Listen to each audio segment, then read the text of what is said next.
কেরানীগঞ্জের জিজিরায় রূপালী ব্যাংকে জিম্মি ঘটনার অবসান, যৌথ বাহিনীর কাছে ৩ ডাকাতের আত্মসমর্পণ, ৩টি অস্ত্র উদ্ধার, অক্ষত ভল্ট।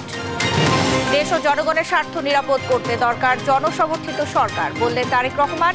নির্বাচনের সময় নিয়ে অস্পষ্টতায় হতাশ বিএনপি। শেখ হাসিনার নির্দেশে বন্ধ করা হয় ইন্টারনেট, পলকে স্বীকারোক্তি। ৮ পুলিশ কর্মকর্তার বিরুদ্ধে 2 মাসে তদন্ত শেষের নির্দেশ। জুলাই আগস্টের এই অভ্যুত্থান চলাকালীন সময়ে ইন্টারনেট বন্ধের যে নাটক করা হয়েছিল, সেখানে সে স্বয়ং স্বীকারোক্তি দিয়ে বলেছে বা নিজে স্বীকার করেছে, সরাসরি প্রধানমন্ত্রীর কাছ থেকে নির্দেশনা আসার পরে তথ্য প্রতিমন্ত্রী নির্দেশ দেওয়া হয় ইমিডিয়েটলি ইন্টারনেট শাটডাউন করো। ওবায়দুল কাদের, সালমান এফ রহমান সহ 4 জনের বিরুদ্ধে দুদকের অনুসন্ধানের সিদ্ধান্ত। এস আলমের ছেলে, ভাই সহ 58 জনের নামে মামলা। 3 মাসের মধ্যে প্রায় 4 লাখ এনআইডি সংশোধন, জানালেন মহাপরিচালক। শিগগিরই অপকর্মে জড়িতদের বিরুদ্ধে ব্যবস্থা। ইস্তেমা নিয়ে বিশৃঙ্খলাকারীদের শাস্তি নিষেধের কথা জানালেন স্বরাষ্ট্র উপদেষ্টা। নিরাপত্তা বলয়ে ঢাকা ময়দান, মোতায়েন আছে সাজোয়াজান। এবং ভারতের পার্লামেন্ট চত্বরে তুলকালাম, কংগ্রেস ও বিজেপির হাতাহাতি। 2 সংসদ সদস্য আইসিইউতে, রাহুল গান্ধীর বিরুদ্ধে মামলা। সংবাদ সন্ধ্যায় দেখছিলেন একেএসটিএমটি বার সংবাদ শিরোনাম। সঙ্গে আছি আমি শারমিন নাসি। এবারে বিস্তারিত। কেরানীগঞ্জে ডাকাতি ও জিম্মি ঘটনার অবসান হয়েছে। সেনাবাহিনী ও আইনশৃঙ্খলা বাহিনীর 5 ঘন্টার চেষ্টায় আত্মসমর্পণ করে 3 ডাকাত। জব্দ হয় আগ্নেয়াস্ত্র। বৃহস্পতিবার দুপুরে কেরানীগঞ্জের চুনকুটিয়ার রূপালী ব্যাংক শাখায় এই ডাকাতির ঘটনা ঘটে। নাফিয়া ফারজানা রিপোর্ট। বৃহস্পতিবার দক্ষিণ কেরানীগঞ্জের রূপালী ব্যাংকের জিঞ্জিরা শাখায় দুপুর 2টার দিকে একদল ডাকাত ঢোকে। ব্যাংকের কর্মকর্তা ও গ্রাহকদের জিম্মি করে 15 লাখ টাকা মুক্তিপণ দাবি করে। খবর পেয়ে ওই শাখার সামনে অবস্থান নেন স্থানীয় বাসিন্দারা। পরে সেনাবাহিনী, পুলিশ, র্যাব সহ আইনশৃঙ্খলা রক্ষাকারী বাহিনীর সদস্যরা ব্যাংকটির আশপাশের এলাকা ঘিরে রাখে। সন্ধ্যায় নানা নাটকীয়তার পর 3 ডাকাত আগ্নেয়াস্ত্র সহ যৌথ বাহিনীর কাছে আত্মসমর্পণ করে। 2টার সময় খবর পেলাম, আমরা দৌড় করে আসলাম।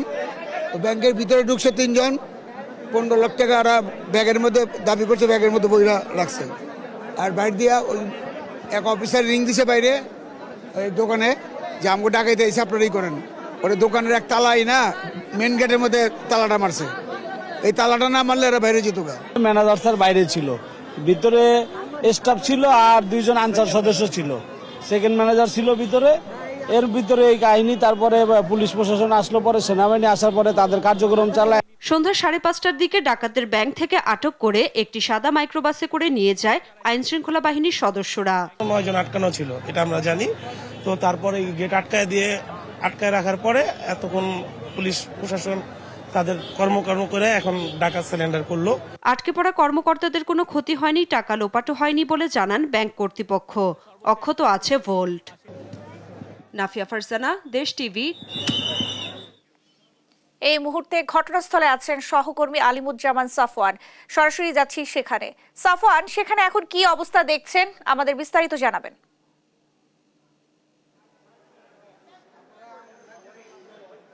জি ন্যান্সি, আপনাকে ধন্যবাদ। এই মুহূর্তে আমি অবস্থান করছি কেরানীগঞ্জের চুনকুটি এলাকা, এবং এখানে কিন্তু আজ দুপুরে একটি ব্যাংক ডাকাতির চেষ্টা হয়েছে রূপালী ব্যাংকে। আপনারা কিন্তু দেখতে পাচ্ছেন যে আমার ঠিক পাশেই রূপালী ব্যাংক রয়েছে এবং আমরা এখানে অবস্থান করছি। এবং বর্তমানে এখানকার যে পরিস্থিতি রয়েছে সেটি হচ্ছে সেনাবাহিনীর বিপুল পরিমাণ সদস্য এখানে নিয়োজিত রয়েছে এবং তারা কিন্তু ঘটনাস্থলের যে পুরো জায়গাটি তারা ঘিরে রেখেছেন। এবং এখানকার কিছুক্ষণ আগে ব্যাপক উৎসুক জনতা এখানে ভিড় করেছিল, তাদেরকে কিন্তু এখান থেকে সরিয়ে দেওয়া হয়েছে। পাশাপাশি ঢাকা থেকে কিন্তু বিপুল পরিমাণ আইন শৃঙ্খলা রক্ষাকারী বাহিনীর সদস্য এখানে এসেছিল এবং পুলিশের যে বিশেষায়িত ইউনিট সোয়াট তারাও কিন্তু এখানে এসে যুক্ত হয়েছিল। এবং এমনটাই আমরা জানতে পেরেছিলাম যে এখানে একটি যৌথ বাহিনী অভিযানের মাধ্যমে এই ডাকাত দলের সদস্যদের আসলে গ্রেফতার করা হবে। তবে পরবর্তীতে আমরা যেমনটি দেখেছি যে সেই ডাকাত দলের সদস্যরা আইন শৃঙ্খলা রক্ষাকারী বাহিনীর কাছে আত্মসমর্পণ করেছে এবং তাদেরকে র্যাবের একটি গাড়িতে করে এই ঘটনাস্থল থেকে নিয়ে যাওয়া হয়েছে। তবে এখন পর্যন্ত আইন শৃঙ্খলা রক্ষাকারী বাহিনীর সদস্যরা আমাদেরকে আনুষ্ঠানিকভাবে কোনো ব্রিফিং করেনি, যার কারণে আমরা আনুষ্ঠানিকভাবে বলতে পারছি না যে তাদেরকে কোথায় আসলে নিয়ে যাওয়া হয়েছে। তবে একটি ঘটনা আপনাদের জানিয়ে রাখতে চাই যে ভিতরে যারা ব্যাংকের কর্মকর্তা ছিল আমরা জানতে পেরেছি কেউ বলছেন 12 জন, কেউ বলছেন 15 জন। তবে সংখ্যাটি যাই হোক, তারা কিন্তু এখনো ব্যাংকের ভিতরে অবস্থান করছে, তাদেরকে কিন্তু এখনো বের করে নিয়ে আসা হয়নি। এবং এখানকার যে অভিযান সেটি কিন্তু এখনো শেষ হয়েছে বলা যাচ্ছে না। ভেতরে কিন্তু আইন শৃঙ্খলা রক্ষাকারী বাহিনীর সদস্যরা উপস্থিত রয়েছেন। তবে এখানকার বিপুল পরিমাণ যে উৎসুক জনতা উপস্থিত ছিল এতক্ষণ, তাদেরকে এখানে থেকে সরিয়ে দেওয়া হয়েছে। এবং এই মুহূর্তে আমি একজন এলাকাবাসীর সাথে কথা বলতে চাই যে আপনি তো এই এলাকায় থাকেন, ঘটনা কি হয়েছিল, কি দেখেছেন বা আপনারা কি করেছেন? আমরা যখন বাড়িতে ছিলাম, বাড়ির থেকে রাস্তায় মানুষ চিল্লাচিল্লি লেগে গেছে। একজনে নিচের থেকে উপরের থেকে ফোন দিছে, একজনে ফোন দেওয়ার সাথে সাথে কামাল মামা ইসা কেচে নিচের থেকে লাগিয়ে দেওয়া হয়েছে। লাগিয়ে দেওয়ার পরের থেকে এলাকাবাসী সবাই বের হয়েছে, সবাই যত এলাকার জনগণ সবাই বের হয়েছে। সব বেরোনোর পরের থেকে পুলিশ ফোন দিছে, পুলিশ এসেছে, আইসা সবকিছু ঘেরাও করে রাখছে। তারপরে সেনাবাহিনী আইছে, র্যাব আইছে। আসার পরে আমরা যতটুকু জানি যে 2 না 3 জন বাইক করছে, আর এখনো টোটাল সবাই কতজন বাইক বাইরে বাবা এগোছে এটা এখনো সেগুলো জানা হয়নি।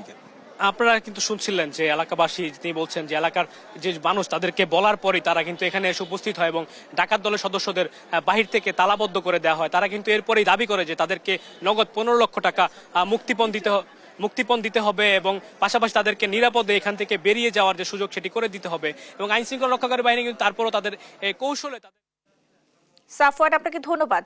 দর্শক, কেরানীগঞ্জ থেকে আমাদের সঙ্গে যুক্ত হয়েছিলেন সহকর্মী আলিমুজ্জামান সাফওয়ান। জনসমর্থিত সরকার থাকলে দেশের স্বার্থ, জনগণের স্বার্থ নিরাপদ থাকবে বলেও মন্তব্য করেছেন বিএনপির ভারপ্রাপ্ত চেয়ারম্যান তারেক রহমান। দেশের স্বাধীনতা, সার্বভৌমত্ব রক্ষা ও দেশ গড়ার সংগ্রামে একমাত্র বিএনপি নেতৃত্ব দিতে পারবে বলেও মন্তব্য করেন তিনি। সাইফুল রিপনের প্রতিবেদন। বৃহস্পতিবার রাষ্ট্র কাঠামো মেরামতের 31 দফা ও জনসম্পৃক্তি শীর্ষক কর্মশালা একযোগে অনুষ্ঠিত হয় মানিকগঞ্জ, নরসিংদী ও মুন্সিগঞ্জ জেলায়। কর্মশালায় ভার্চুয়ালি যুক্ত হন বিএনপির ভারপ্রাপ্ত চেয়ারম্যান তারেক রহমান। 31 দফা সহ নানা ইস্যুতে উপস্থিত নেতাকর্মীদের বিভিন্ন প্রশ্নের উত্তর দেন তিনি। সংসদে ইনশাল্লাহ সংখ্যাগরিষ্ঠতা থাকে আমাদের। আমরা যেমন বলেছি, একজন ব্যক্তি পরপর 2 বারের বেশি প্রধানমন্ত্রী হতে পারবে না। প্রধান অতিথির বক্তব্যে বিএনপির ভারপ্রাপ্ত চেয়ারম্যান বলেন, দায়িত্ব পেয়ে দেশের উন্নয়নে অতীতে বিএনপি ভালো কাজ করার চেষ্টা করেছে, ভবিষ্যতেও করবে। 31 দফা বাস্তবায়নে নেতাকর্মীদের জনগণের পাশে থাকার নির্দেশনাও দেন তিনি। এটি গণতন্ত্রের পক্ষের যুদ্ধ, এটি স্বাধীনতা, সার্বভৌমত্বের পক্ষের যুদ্ধ। এই যুদ্ধে যদি জয়ী থাকতে হয়, অনবরত আমাদেরকে সংগ্রাম চালিয়ে যেতে হবে। দিন শেষে আপনাকে ওই জনগণের পিছে, মায়ের পিছে যেরকম 1 টাকা 2 টাকা যেন বনবন করে ঘুরতাম, আপনাকে জনগণের পিছে বনবন করে ঘুরতে হবে আপনাকে। এছাড়া কোনো উপায় নাই। ভেতরে বাইরে সব জায়গায় দেশ নিয়ে ষড়যন্ত্র হচ্ছে উল্লেখ করে দেশের স্বার্থ রক্ষায় জনসমর্থিত সরকারের গুরুত্ব তুলে ধরেন তারেক রহমান। এই দেশে যদি একটি দুর্বল, জনসমর্থনহীন সরকার, যারা জনগণকে রিপ্রেজেন্ট করে না, এরকম সরকারকে যদি ক্ষমতায় রাখা যায়, তাহলে এই দেশ থেকে অনেকে অনেক কিছু লুটে পুটে নিয়ে যেতে পারবে। বাট জনগণের সমর্থিত, যারা জনগণের কথা বলবে, জনগণের কথা চিন্তা করবে, যারা দেশের কথা বলবে, দেশের কথা চিন্তা করবে, এরকম কেউ যদি দেশ পরিচালনার দায়িত্বে থাকে, তখন দেশের স্বার্থ, জনগণের স্বার্থ নিরাপদ থাকবে। জনগণের অধিকার নিশ্চিতের যেই বাংলাদেশ গড়তে শহীদ রাষ্ট্রপতি জিয়াউর রহমানকে প্রাণ দিতে হয়েছে, খালেদা জিয়াকে মৃত্যুর মুখে দাঁড়াতে হয়েছে, সেই বাংলাদেশ গড়তে দলের নেতাকর্মীদের সর্বাত্মক প্রস্তুতি নেওয়ার আহ্বানও জানান বিএনপির ভারপ্রাপ্ত চেয়ারম্যান। কঠিন কাজ, কাজেই সেই কঠিন কাজটি জন্য আমাদেরকে প্রস্তুত হতে হবে। আমি দৃঢ়ভাবে বিশ্বাস। সাইফুল রিপন, দেশ টিভি, ঢাকা। সংবিধান সংশোধনের এখতিয়ার নির্বাচিত সরকারের, এমন মন্তব্য করেছেন বিএনপি মহাসচিব মির্জা ফখরুল ইসলাম আলমগীর। সকালে গুলশান কার্যালয়ে ব্রিফিংয়ে তিনি আরও বলেন, সরকারের কাছে নির্বাচনের সুস্পষ্ট রোড ম্যাপ চায় জনগণ। সাইফুল রিপনের আরও একটি প্রতিবেদন। 18 ডিসেম্বর দলের স্থায়ী কমিটির বৈঠকে নেয়া বিভিন্ন সিদ্ধান্ত তুলে ধরা সহ সমসাময়িক বিভিন্ন ইস্যুতে বৃহস্পতিবার গুলশান কার্যালয়ে সংবাদ সম্মেলন করেন বিএনপি মহাসচিব মির্জা ফখরুল ইসলাম আলমগীর। এ সময় বিএনপি চেয়ারপারসন খালেদা জিয়ার অসুস্থতার কারণে 21 ডিসেম্বরের মুক্তিযোদ্ধা সমাবেশ স্থগিত করার কথা জানান তিনি। উনি অসুস্থ হয়ে পড়েছেন, গত পরশু রাত থেকে অসুস্থ হয়ে পড়েছেন, যে কারণে চিকিৎসকদের পরামর্শ অনুযায়ী এটাকে স্থগিত করা হয়েছে। জাতীয় নির্বাচন নিয়ে প্রধান উপদেষ্টা ও প্রেস সচিবের বক্তব্য স্ববিরোধী উল্লেখ করে মহাসচিব বলেন, প্রধান উপদেষ্টার বক্তব্যে সুনির্দিষ্ট সময়সীমা না থাকা হতাশাজনক। এটা আপনারা আমাদেরকে কিছুটা হতাশ করেছে। আর তারপরে তার প্রেস সচিব যে কথা বলেছেন, এই কথাটা আবার সাংঘর্ষিক কথা হয়ে গেছে। 25-এর শেষের দিকে অথবা আপনার 26-এর প্রথম দিকে কিউ অ্যাডভাইজার বলেছিলেন আর উনি বলছেন যে জুনের মধ্যে নির্বাচন হবে। তো এক্স্যাক্টলি আমরা বুঝতে পারছি না যে কোনটা সঠিক। তাদের দায়িত্ব হচ্ছে সমস্ত স্টেক হোল্ডারদের সঙ্গে আলোচনা করে বিষয় যেন কোনো বিভ্রান্তি সৃষ্টি না হয়, সেই হিসেবে একটা তারিখ নির্ধারণ করা, সময় নির্ধারণ করা যেতে পারে। এ সময় সংবিধানের ৫ম সংশোধনী নিয়ে দলের অবস্থানও জানান তিনি।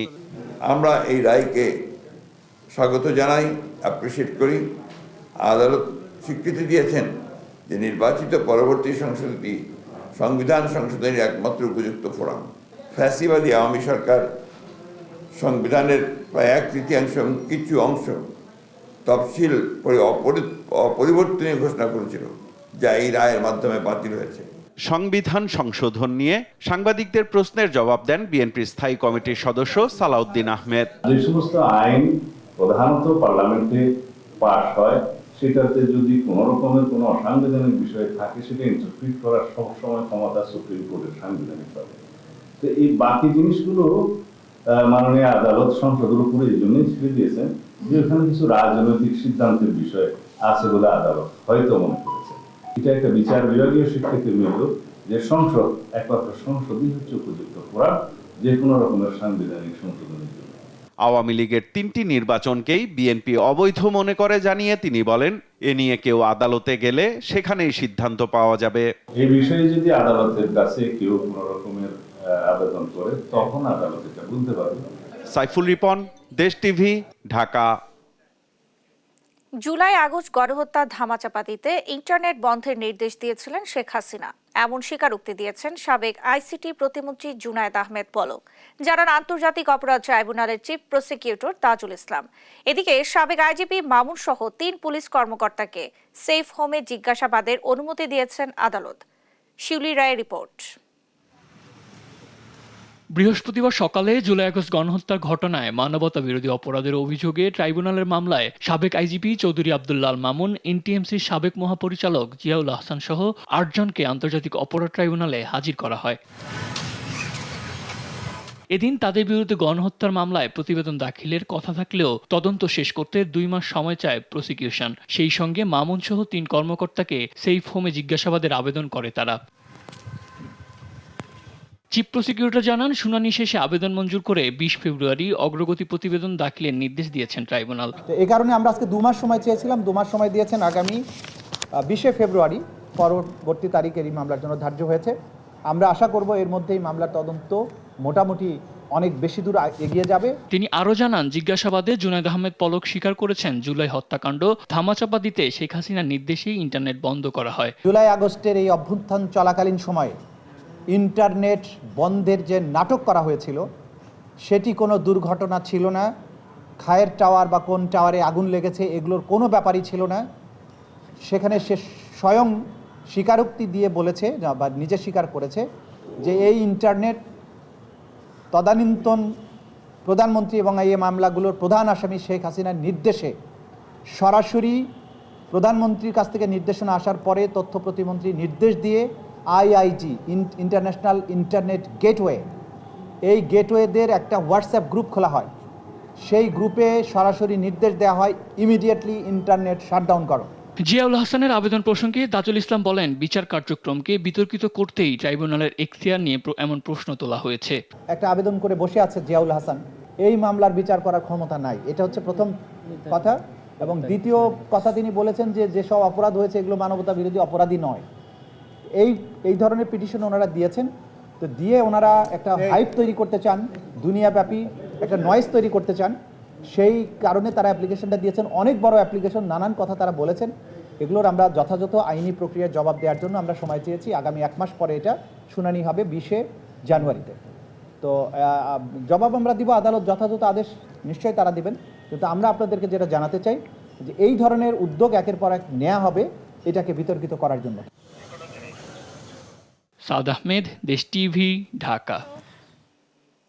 জাতীয় পরিচয়পত্র নিবন্ধন সংশোধনের প্রায় 4 লাখ আবেদন আগামী 3 মাসের মধ্যে নিষ্পত্তির সিদ্ধান্ত নিয়েছে নির্বাচন কমিশন, জানান অনুবিভাগের মহাপরিচালক ASM হুমায়ুন কবির। এদিকে কমিশনের চালানো অভিযানে এনআইডি সেবায় ঘুষ লেনদেনের বিশাল নেটওয়ার্কের প্রমাণ পায় দুদক। 2 দালালকে আটকও করে প্রতিষ্ঠানটি। বিস্তারিত জানাচ্ছেন সহকর্মী নাফিয়া ফারজানা। ভুল জাতীয় পরিচয়পত্র নিয়ে নানান ধরনের ভোগান্তিতে পড়ছে সাধারণ মানুষ। এনআইডি সংশোধনে বছরের পর বছর অফিস ঘুরে সমাধান পাননি ভুক্তভোগীরা। এমন পরিস্থিতিতে এনআইডি সেবা সহজ করতে সিদ্ধান্ত নিয়েছে নির্বাচন কমিশন সচিবালয়। বৃহস্পতিবার রাজধানীর আগারগাঁওয়ে নির্বাচন কমিশন ভবনে জাতীয় পরিচয়পত্র সেবা সংক্রান্ত অভিযোগ নিয়ে নির্বাচন কমিশনে আসেন দুদকের একটি প্রতিনিধি দল। এ সময় জাতীয় পরিচয়পত্র নিবন্ধন অনুবিভাগের মহাপরিচালক জানান, সংশোধনযোগ্য লাখ লাখ এনআইডি পড়ে থাকায় এর সুযোগ নিয়েছে দালাল থেকে শুরু করে ইসির কর্মকর্তা কর্মচারীরা। আগামী 3 মাসের মধ্যে এ সংকট সমাধানের আশ্বাস দেন তিনি। আগামী 3 মাসের মধ্যে আপনারা এইটার একটা উল্লেখযোগ্য উন্নতি দেখবেন। বলেন, ঘুষ লেনদেনের বিষয়ে কমিশনের কেউ জড়িত প্রমাণ হলে নেওয়া হবে ব্যবস্থা। যারা জড়িত তাদেরকে আপনার আইডেন্টিফাই করে তাদের বিরুদ্ধে আমাদের সরকারি নিয়ম অনুযায়ী এবং রাষ্ট্রীয় যে সমস্ত আইন কানুন আছে সেই অনুযায়ী যা যা করার আমরা তা করব। আর দুদকের সহকারী পরিচালক আসিফ আল মাহমুদ বলেন, এনআইডি সেবায় ঘুষ লেনদেনের বিশাল নেটওয়ার্কের প্রমাণ পেয়েছে দুদক। এই এনআইডি কারেকশনের বিষয়ে ঘুষ লেনদেনের একটা নেটওয়ার্ক তৈরি হয়েছে। তো নেটওয়ার্কটা আসলে ওই যে বাইরে দোকানে আপনার যারা দোকানদার আছে বাইরে কম্পিউটার দোকান থেকে শুরু করে মাঝখানে দালাল, এখানে আনসার পুলিশ সদস্য থেকে ওই কমিশনের মধ্যে কর্মকর্তারা জড়িত। প্রাথমিক প্রমাণ পাওয়ায় অভিযুক্ত 2 জনকে আটক করেছে দুদক। নাফিয়া ফারজানা, দেশ টিভি, ঢাকা। 1092 কোটি টাকা আত্মসাতে ইসলামী ব্যাংকের বর্তমান এমডি এস আলমের ছেলে এবং 2 ভাই সহ 58 জনের বিরুদ্ধে মামলা করেছে দুদক। মামলা হয়েছে সাবেক খাদ্যমন্ত্রী সাধন চন্দ্র মজুমদারের বিরুদ্ধেও। এদিকে ওবায়দুল কাদের ও সালমান এফ রহমানের অনিয়ম ও দুর্নীতির অভিযোগ অনুসন্ধানের সিদ্ধান্ত নিয়েছে সংস্থাটি। বিস্তারিত ফজলে আদিত্যের প্রতিবেদনে। এসালম গ্রুপ বাংলাদেশের ব্যাংক খাত ধ্বংসের অন্যতম হোতা। ঋণ জালজালিয়াতির মাধ্যমে বাংলাদেশের অর্থনীতিকে ধ্বংস করেছে তারা। ব্যাংক খেকো এই চক্রের প্রধান এসালম গ্রুপের চেয়ারম্যান মোহাম্মদ সাইফুল ইসলামের 2 ছেলে আহসানুল আলম মারুফ ও আশরাফুল আলম। বাপ ছেলের যোগসাজশে গিলে নেওয়া হয় পুরো ইসলামিক ব্যাংক। পাচার করেন 1,13,245 কোটি টাকা।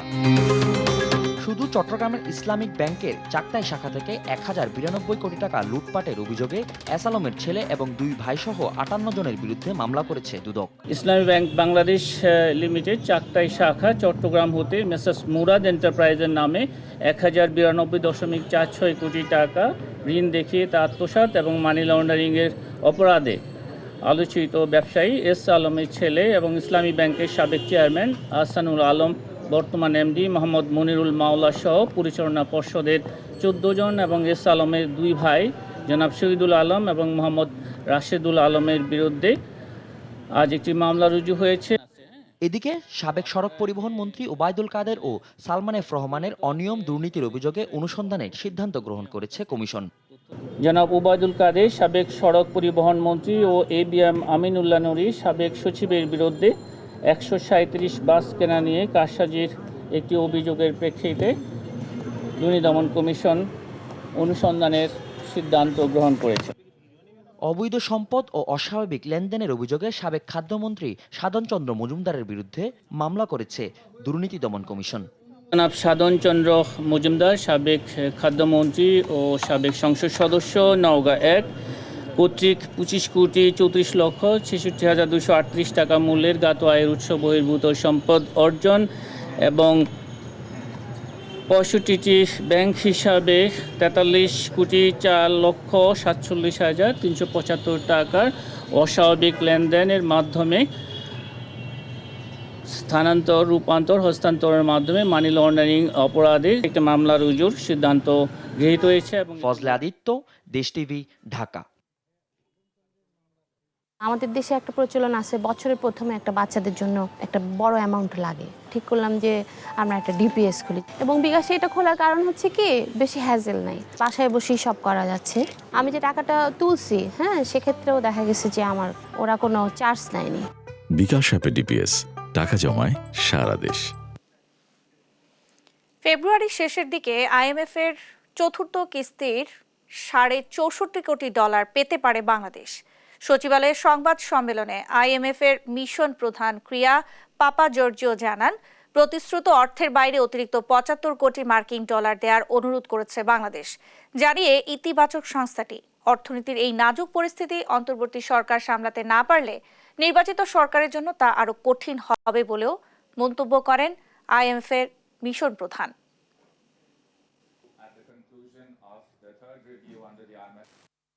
Inflation remains at double digits.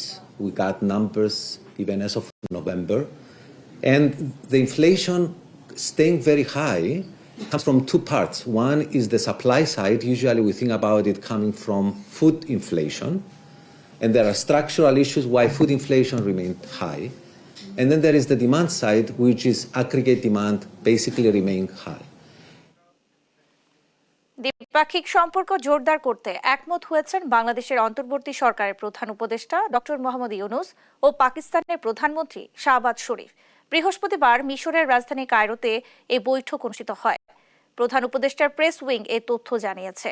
D8 সম্মেলনে যোগ দিতে গত বুধবার মিশর যান doctor Mohammad Yunus.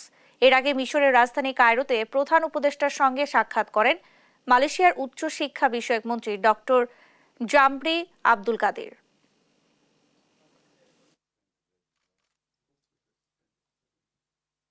Constraints in the wake of the COVID-19, the pandemic, and the policy crisis that afflicted many of our countries in so many ways.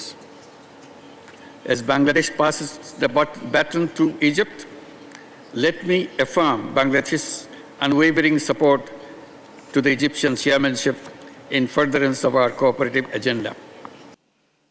স্বরাষ্ট্র উপদেষ্টা অবসরপ্রাপ্ত লেফটেন্যান্ট জেনারেল জাহাঙ্গীর আলম চৌধুরী জানিয়েছেন, পুরোদমে কাজ শুরু করেছে পুলিশ। শুধু নির্বাচন নয়, যে কোনো পরিস্থিতি মোকাবেলায় পুলিশ প্রস্তুত রয়েছে। বৃহস্পতিবার দুপুরে মুন্সিগঞ্জের জেলা প্রশাসক কার্যালয়ের সভাকক্ষে জেলার আইন শৃঙ্খলা ও সার্বিক পরিস্থিতি নিয়ে মতবিনিময় সভা শেষে সাংবাদিকদের এই কথা জানান স্বরাষ্ট্র উপদেষ্টা। ইজতেমার সংঘর্ষ প্রসঙ্গে তিনি বলেন, ইজতেমা ময়দান এলাকার পরিস্থিতি স্বাভাবিক হচ্ছে। সেখানে সংঘাতের ঘটনায় তদন্ত চলছে। জড়িতদের দ্রুত আইনের আওতায় আনা হবে। পরিস্থিতি মোটামুটি এলাকায় নর্মাল হয়েছে, যেহেতু তাদের 31/1/2 মানে বিশ্ব ইজতেমার যে ডেট আছে ওটা ওই ইয়েদের জুবাইরপন্থীতে ওই ডেটই আমি আশা করবো যে ওই ডেটে হয়ে যাবে আল্লাহ দিলে। যারা অপরাধ করছে তারা অপরাধীরা শাস্তির আওতায় আসতেই হবে, তাদের ক্ষেত্রে কোনো ধরনের ছাড় দেওয়া হবে না। আমরা তাদের কঠোর হাসতে আমরা দমন করব এবং তারা আইনের আওতায় অবশ্যই আসতে হবে। টঙ্গীর বিশ্ব ইজতেমা ময়দানে সহিংসতা ও প্রাণহানির পর আজও নিরাপত্তা বলয় তৈরি করে রেখেছে আইন শৃঙ্খলা বাহিনী। সাজোয়া যানসহ নিরাপত্তা রক্ষায় কাজ করছেন সেনাবাহিনীও। আগামীকাল থেকে ইজতেমা করতে চেয়েছিলেন মাওলানা সাদপন্থী মুসল্লিরা। জুবাইরের অনুসারীরা বাধা দিলে ভয়াবহ সংঘর্ষে নিহত হন 4 মুসল্লি, আহত হন শতাধিক মানুষ। এই ঘটনায় দুই গ্রুপই একে অপরের উপর দোষ চাপাচ্ছে। জারি আছে 144 ধারা। আসছে জানুয়ারির শেষ সপ্তাহে বিশ্ব ইজতেমা আয়োজনের কথা রয়েছে।